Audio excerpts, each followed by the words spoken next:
Hey guys, welcome back to my channel. This is Priya Chauhan here. So guys, आप जैसा कि देख रहे होंगे मेरे पीछे एक बोर्ड लगा है, तो आप समझ चुके होंगे कि आज मैं 1600 मीटर रनिंग कैसे कवर करनी है, आपको 8 मिनट में क्या क्या करना चाहिए उसके बारे में सारी चीज़ें बताने वाली हूँ। तो प्लीज़ आप वीडियो को पूरा देखिएगा और ध्यान से देखिएगा, ये आपके लिए बहुत ज़्यादा हेल्पफुल रहने वाली है कि मैंने किस तरह से प्रैक्टिस की थी। वो यही सारी चीज़ें हैं जो मैंने की हैं अपने पूरे 25 डेज़ की प्रैक्टिस में, तो आपको बहुत ज़्यादा हेल्प मिलेगी। गाइस, जैसा कि आप देख पा रहे हैं, ये पूरा जो भी मैंने बोर्ड पर लिखा हुआ है 1600 मीटर रनिंग को आप कैसे ठीक कर सकते हैं उसके लिए है कि आपको क्या क्या चीज़ें करनी है। So points to be noted are, सबसे पहले तो ये दो तरह के बच्चों के लिए, पहला ये जिनके पास 4 से 10 दिन बचे हुए हैं, और दूसरी चीज़ ये दूसरे वो जिनके पास 10 से 20 दिन बचे हुए हैं। तो उसमें कुछ चीज़ें तो हैं जो कॉमन है दोनों के लिए, और कुछ चीज़ें ऐसी है जो अलग है, वो मैं आपको स्टेप बाय स्टेप बता देती हूँ। सबसे पहले आपको फुल बॉडी स्ट्रेचिंग करनी है, 10 से 12 मिनट की होनी चाहिए। सारी इंजरीज़ की जड़ यही है, अगर आप स्ट्रेचिंग प्रॉपरली कर लोगे तो आपको किसी भी तरह की कोई इंजरी होने के चांसेस बहुत ज़्यादा कम है। सो फुल बॉडी स्ट्रेचिंग आपको 10 से 12 मिनट करनी ही करनी है। उसके बाद आपको क्या करना है, 800 मीटर का वार्म अप रनिंग करना है। मतलब कि अगर 400 के ग्राउंड में आप प्रैक्टिस कर रहे हो तो आपको 2 राउंड मारने हैं वार्म अप के लिए, जो जस्ट आपकी जॉगिंग वाली स्पीड में होने चाहिए, ज़्यादा स्पीड अप नहीं करना है इसमें।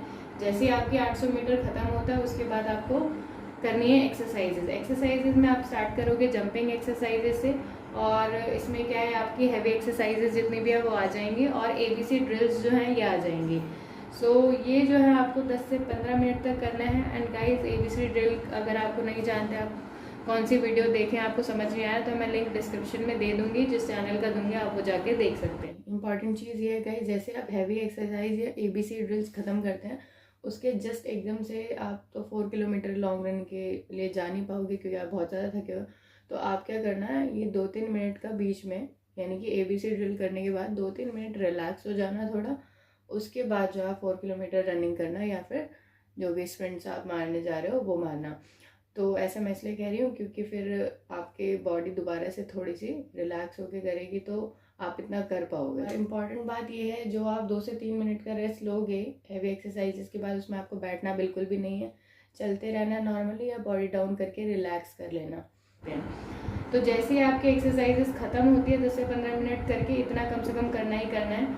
उसके बाद आपको क्या करनी है, 4 किलोमीटर लॉन्ग रनिंग करनी है, या फिर 6 स्प्रिंट ऑफ 400 मीटर लगाने। अब इसमें मैं बता देती हूँ आपको कैसे करना है। जिनके पास लास्ट 1 वीक बचा हुआ है तो वो लॉन्ग रनिंग कम करके स्प्रिंट ज़्यादा मारेंगे, यानी कि स्प्रिंट उनको पूरी 6 मारनी है।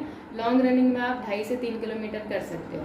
तो पहले आपको लॉन्ग रनिंग करनी है, स्प्रिंट उसके बाद मारनी है, ठीक है गाइज। और जिनके पास अभी 10 से 20 दिन पूरे बचे हुए हैं तो वो अपनी 4 किलोमीटर की रनिंग तो आप रखेंगे ही रखेंगे। और आपको क्या करना है कि जिस दिन आप 4 किलोमीटर की रनिंग आपको डेली करनी है, और उसके साथ साथ आपको जो स्प्रिंट्स मारनी है तो डेली कम से कम 3 स्प्रिंट आपको डेली लगानी है 400 मीटर की। या फिर आप ऐसा कर सकते हैं कि एक दिन 2 किलोमीटर रनिंग कर ली और 6 स्प्रिंट मार ली 400 की, और एक दिन 4 किलोमीटर रनिंग कर ली और सिर्फ 2 स्प्रिंट मारी 400 मीटर की। तो जिस दिन आप लॉन्ग रनिंग ज़्यादा करेंगे उस दिन स्प्रिंट कम कर देना, जिस दिन स्प्रिंट आप ज़्यादा करते हो उस दिन लॉन्ग रनिंग आप कम करोगे। देन जैसे हमारे ये लॉन्ग रनिंग और स्प्रिंट खत्म होती है उसके बाद आपको करनी है रिलैक्सिंग एक्सरसाइजेज। तो स्ट्रेचिंग और रिलैक्सिंग एक्सरसाइजेज, ये 2 ऐसे पॉइंट हैं जो आपकी बॉडी में इंजरी होने के चांसेस को बहुत ज़्यादा कम कर देते हैं। तो ये इन दोनों पे आपको खास तौर पे फोकस करना है स्प्रिंट के साथ साथ। अब यहाँ पे रिलैक्सिंग एक्सरसाइज या स्ट्रेचिंग आपकी ख़त्म होती है, और उसके बाद मैं आपको बता देती हूँ कि स्प्रिंट मारने का तरीका आपको क्या करना है। तो स्प्रिंट मारने का तरीका ये होगा कि 400 मीटर की जब आप स्प्रिंट मारोगे, गर्ल्स को एक राउंड आपका कवर करना है 1 मिनट 20 सेकेंड में। इतना कोशिश करना कवर करने की कि इतने के अंदर आ ही जाना चाहिए, क्योंकि इससे ज़्यादा आएगा तो फिर आपका 1600 मीटर 8 मिनट में कंप्लीट होने के चांसेस कम हो जाते हैं। इस वजह से आप कोशिश करिए 1 मिनट 20 सेकेंड में गर्ल्स अपना कंप्लीट कर दे 400 मीटर। और आपको ऐसी 6 स्प्रिंट मारनी है, तो ऐसा नहीं है कि 6 की 6 आप 1 मिनट 20 सेकेंड में ही मारोगे। कोशिश हर बार करो अगले वाले राउंड में जो है आपके 2 सेकेंड कम हो जाएं। और बॉयज़ के लिए यही राउंड जो है वो आप 1 मिनट में कवर करोगे 400 मीटर का, यानी जो स्प्रिंट मारोगे वो आपको 1 मिनट के अंदर अंदर कवर करनी है। और इसके साथ साथ मैं बता देती हूँ गाइस, 6 स्प्रिंट आपको कम से कम मारनी है। तो अब आप ये सोच रहे होंगे 6 स्प्रिंट हम जो है कैसे मारे लगातार, क्योंकि जब मैं खुद भी करती हूँ तो 3 से 4 स्प्रिंट के बाद बहुत ज़्यादा बॉडी थक जाती है और ऐसा लगता है कि आप थोड़ा रेस्ट कर लेते हैं। तो वहीं जहाँ पे आपकी बॉडी थक रही है वहीं पे आपको आपके माइंड के जस्ट ऑपोजिट जाना है और यहाँ वहाँ पे आपको बिल्कुल भी बैठना नहीं है। आपकी बॉडी को रिलैक्स करने के लिए मैं एक चीज़ बता देती हूँ, जैसे ही आपके 3 से 4 स्प्रिंट खत्म हो जाएंगे और आपकी बॉडी को लगेगा कि अब नहीं हो रहा, तो अब आप क्या करना कि आप एक राउंड 400 का जो है वो नॉर्मल चल के मारोगे। चल के मतलब चल के आना है आपको। तो जब आप ये एक राउंड 400 का सिर्फ चल के आओगे, उससे क्या होगा, आपकी बॉडी थोड़ी रिलैक्स हो जाएगी और आपको अच्छा फील होगा। उसके बाद आपकी 2 या 3 स्प्रिंट जो भी बची हुई है वो आप कंटिन्यू कर सकते हो, बिल्कुल वैसे ही जैसे आप पहले कर रहे थे। नेक्स्ट गाइज हम चलते हैं 400 मीटर की स्प्रिंट मारने का एक और तरीका है। ये तरीका मैं उनके लिए बता देती हूँ जिनके पास अभी 20 दिन बचे हुए हैं पूरे पूरे। तो आप देख सकते हो यहाँ पे मैंने 400 मीटर को 2 पार्ट्स में डिवाइड कर रखा है, पहले 200 मीटर और आखिरी के 200 मीटर। तो आपको करना क्या है, जब आप पहले 200 मीटर को की रनिंग लगाओगे, मतलब यहाँ से लेकर यहाँ तक भागोगे, तो यहाँ तक बिल्कुल नॉर्मल स्पीड में होना चाहिए आपका। जैसे ही यहाँ पे आपका आधा 200 मीटर हो जाता है, उसके बाद यहाँ से फुल स्पीड में आपको खींचना है यहाँ तक। तो ये दूसरा तरीका है 400 मीटर की स्प्रिंट लगाने का, कि पहले 200 मीटर नॉर्मल रनिंग और उसके बाद 200 मीटर जो है वो फुल स्पीड रनिंग। अब गाइज इसमें क्या है आपको मैं बता देती हूँ, बीच में रेस्ट कितने कितने टाइम का लेना है, क्योंकि आपको 6 स्प्रिंट मारनी है तो आपको बीच में ऑब्वियसली रेस्ट चाहिए होगा, एक के बाद एक तो कंटिन्यू कर नहीं सकते। तो हर एक स्प्रिंट के बाद 2 मिनट से ज़्यादा का गैप नहीं होना चाहिए। और उन 2 मिनट में आपको करना क्या है, आप अपनी बॉडी को बॉडी डाउन करके रिलैक्स कर लो अच्छे से, और बैठना तो बिल्कुल भी नहीं है, चलते रहना है और लंबी लंबी सांसें लेनी है आपकी, थोड़ा सा होल्ड करना है और फिर उसे छोड़ना है। तो इससे क्या होगा, आपकी बॉडी रिलैक्स हो जाएगी। तो वो जो बीच के 2 मिनट का गैप होता है हर एक 400 मीटर के बीच, उसमें आप ये करोगे। अब नेक्स्ट गाइज मैं बता देती हूँ कि मैं किस तरह से अपना कवर करती हूँ 1600 मीटर जब भी मैं ग्राउंड में जाती हूँ, अपनी टाइमिंग देती हूँ। तो लास्ट मेरी अकेडमी में टाइमिंग जो थी वो आई थी 6:55, जो मैंने आपको बहुत पहले ही बता दिया था फिजिकल से पहले अपनी वीडियो में। तो अब आपको इसमें मैं बता देती हूँ, मेरा फर्स्ट राउंड जो होता था वो 1 मिनट 35 सेकेंड में होता था। सेकेंड राउंड पहुँचते पहुँचते 3 मिनट 22 सेकेंड हो जाते थे। थर्ड राउंड में 5 minute 20 second and fourth round जो था वो 6 मिनट 55 सेकेंड में मेरा कंप्लीट हुआ था। तो गाइस इसमें मैं इस बात का ध्यान रखती थी, मेरा हर बार फर्स्ट राउंड इतने में ही कंप्लीट होता था। तो मेरे को आदत पड़ गई थी और मुझे पता लग गया था कि जो मेरा राउंड है वो कितने में हो जाता है, क्योंकि बार बार जब एकेडमी में टाइमिंग ली जाती थी हमारी, तो टाइम अनाउंसमेंट होती थी, हमेशा मैं ध्यान से सुनती थी मेरे टाइम क्या जा रहा है। तो गाइस इसमें होता क्या है यहाँ पे कि फर्स्ट राउंड जो होता था वो मैं थोड़ा ज़्यादा स्पीड में मारती थी और लास्ट वाला थोड़ा ज़्यादा स्पीड में मारती थी। ये मेरी स्ट्रैटेजी थी, आपकी कुछ भी हो सकती है। 2 तरह की चीज़ें मैं बताऊंगी, जो आपको अच्छी लगे वो आप फॉलो कर सकते हो, वरना आप अपना भी फॉलो कर सकते हो। तो मेरा ये रहता था कि मुझे पहला और लास्ट वाला राउंड थोड़ा ज़्यादा खींचना है। तो फर्स्ट राउंड में मैं अपनी ये स्पीड रखती थी कि 1 मिनट 35 सेकेंड में आ जाए। सेकेंड राउंड मेरा 1 मिनट 40 सेकेंड, या आप 45 लगा सकते हो, 40 लगा सकते हो 40 सेकेंड में। और थर्ड राउंड 1:45 आप कर सकते हो या 50 भी कर सकते हो, क्योंकि थर्ड राउंड में मेरे को थोड़ा सा अपनी बॉडी को मेंटेन करना होता था फोर्थ के लिए खींचने के लिए। तो इसलिए मैं पहला अच्छे से स्पीड में मारती थी, सेकंड और थर्ड मेंटेन करके चलती थी और फोर्थ में दोबारा से जितनी हो सके उतनी स्पीड खींच लेती थी। तो पहला तरीका तो ये है। दूसरा तरीका ये है कि वहाँ पे देख रहे हैं हम धूप की वजह से बच्चे ज़्यादा थक रहे हैं, तो उसमें आप क्या कर सकते हो कि आप स्टार्टिंग के ही राउंड्स को खींच दो, यानी कि पहला दूसरा तीसरा जो मारोगे, अगर आप उसी को फुल स्पीड में लगा देते हो, मतलब एक में बैलेंस्ड स्पीड में, फुल नहीं बोलूँगी क्योंकि फुल में तो बच्चे पहला 200 मारते ही थक जाते हैं, वो नहीं, तो बैलेंस स्पीड में मार लेते हो अच्छी स्पीड में, तो फोर्थ राउंड में आपको ज़्यादा घबराने की ज़रूरत नहीं है, वो आपका नॉर्मली क्लियर हो जाएगा।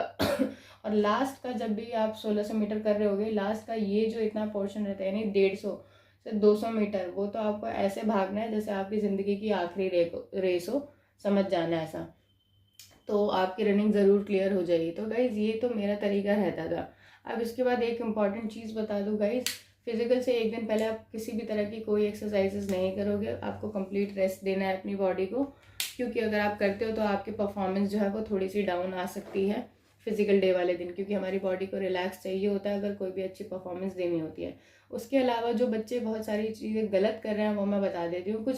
सबसे पहली चीज़ तो ये कि वो अपने लास्ट वीक में, फिजिकल उनका जब भी है अपने लास्ट वीक में ही वो जो है अपनी प्रैक्टिस को और ज़्यादा बढ़ा दे रहे हैं। सबसे ज़्यादा गलत चीज़ है ये गाइस। देखिए, जैसे आप एग्ज़ाम देने जाते हो तो एग्ज़ाम से 10 दिन पहले आप सिर्फ रिवीजन करते हो, कुछ एक्स्ट्रा नहीं पढ़ते, तो ही आपका एग्ज़ाम अच्छा आता है कि जितना पढ़ा उतना अच्छे से लिख के आएंगे। तो सेम फिजिकल वाली चीज़ है, जितना भी आप 1-1.5 महीने से 2 महीने से 3 महीने से प्रैक्टिस कर रहे हो, उतना आपका जो है तभी अच्छा जाएगा जब एंड टाइम पे आप उसको मेंटेन रखने की कोशिश करोगे, ना कि कुछ एक्स्ट्रा करोगे। तो एक्स्ट्रा करके अभी देखिए हो क्या रहा है, काफ़ी लोगों के कमेंट मैंने पढ़े, इंजरी हो रही है उनको, एंकल पेन, नी पेन, पंजों में दर्द, ये सारी चीज़ें शुरू हो रही है। ये सिर्फ और सिर्फ इसलिए हो रही है क्योंकि आपने बहुत ज़्यादा एफर्ट लगा दिया है अपने लास्ट के वीक में। तो लास्ट के वीक में गाइस जितने हो सके इंजरी से बच के रहिए और अपनी स्पीड को मेंटेन रखो अपना, और स्ट्रेचिंग जितनी ज़्यादा हो सके उतनी ज़्यादा करो। अपने घर में भी नॉर्मली स्ट्रेचिंग करते रहा करो। इससे क्या होगा कि आपकी बॉडी जो है वो इंजरी के खतरे से बची रहेगी। अब गाइस इसके बाद मैं बता देती हूँ आपको, वहाँ पे जो 1600 मीटर की रनिंग हो रही है वो किस तरह से हो रही है। ये आपका 400 मीटर का इस तरह से ग्राउंड होगा, यहाँ पे आपका कैंप लगा हुआ होगा। बच्चों को यहाँ से ले जाया जाएगा, यहाँ पे ग्रुप बना के यहाँ पे उनको खड़ा करवा दिया जाएगा, और यहाँ पे खड़ा करवाने के बाद उनको बताया जाएगा कि सेंसर बोर्ड यहाँ लगे हुए हैं और जो उनकी टाइमिंग स्टार्ट होनी है वो यहाँ स्टार्ट होनी है। तो यहाँ पे आपको स्टार्ट करना है और फिनिश आपको यहाँ नहीं करना है। 2 मीटर आगे एक और चूने की लाइन बनी हुई है जो आपको बता दी जाएगी वहाँ पे, तो फिनिश आपको वहाँ पे करना है। ऐसा इसलिए कि काफ़ी बच्चे आके ना यहाँ से आए वो यहीं घुस गए और यहीं रुक गए, तो ऐसे क्या होता है कि आपकी टाइमिंग चल ही रही होती है, आपको अपनी टाइमिंग स्टॉप करवानी है तो आपको फिनिशिंग लाइन से, यहाँ स्टार्टिंग लाइन से थोड़ा आगे तक फिनिश करना पड़ेगा ताकि सेंसर वो रिकॉर्ड कर ले। तो ये गलती आप मत करना, और वैसे भी वो करने भी नहीं देंगे, वहाँ पे वो खड़े रहते हैं आपको बताते रहेंगे। अब आप टाइमिंग के बारे में बोल देते कि अनाउंसमेंट होती है कि नहीं होती। गाइस टाइमिंग बिल्कुल भी अनाउंस नहीं होगी, और यहाँ तो खास तौर पे आपको कोई नहीं बताएगा ये वाला जो कैंप लगा होगा। अगर आपको पूछना भी है किसी से तो बाउंड्री पे जो स्टाफ खड़े होंगे, अगर आप उनसे पूछते हैं तो वो आपको ज़रूर बता देंगे, आपकी इतनी हेल्प वो ज़रूर करेंगे। बट अनाउंसमेंट लाउडली करना ये जो है उनको भी अलाउड नहीं है, तो ऐसा जो है वहाँ पे नहीं होगा। सो गाइज ये थे कुछ ज़रूरी पॉइंट्स 1600 मीटर रनिंग से रिलेटेड।